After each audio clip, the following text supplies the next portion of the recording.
Vypad, Šibá a krátkosestá Šibává.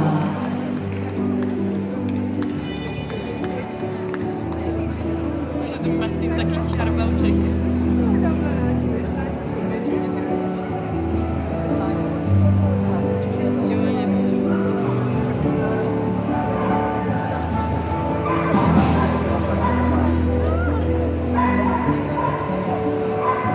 Dál postupuje španělský master, Vypad a krátkosestá Šibává.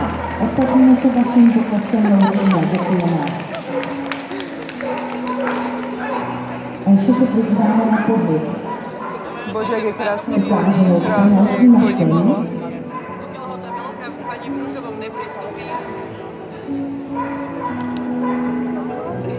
Svůj pohyb ukáže také krátkosestá Šibává.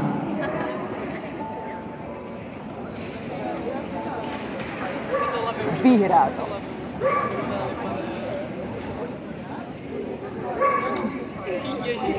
A já bych za panem rozhodčím a počkám si vypořádní.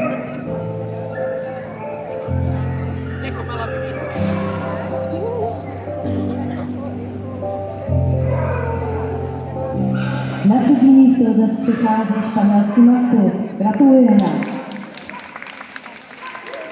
Pro druhé místo si přichází Vypad. Blahopřejeme. A první místo pro krátkosestou Šibavu. Blahopřejeme.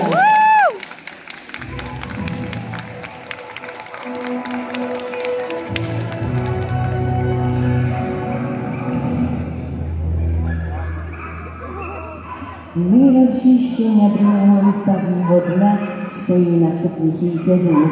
Stal se jim krátkosestá Šibává. Na druhé místě se umístil Vypad a třetí místo pro španělského mastifa.